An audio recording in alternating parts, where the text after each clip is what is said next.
बाळा, तू दर गुरुवारी माझी मनोभावे पूजा करतोस, माझ्या चरणावर डोके टेकवतोस, पण तुला नेहमी एकच काळजी असते, माझी सेवा स्वामीपर्यंत पोहोचली का? स्वामी माझ्यावर प्रसन्न आहेत का? आज मी तुला स्वतः सांगायला आलो आहे.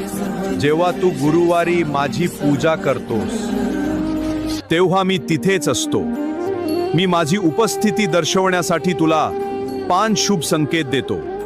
नीट ऐक आणि लक्षात ठेव.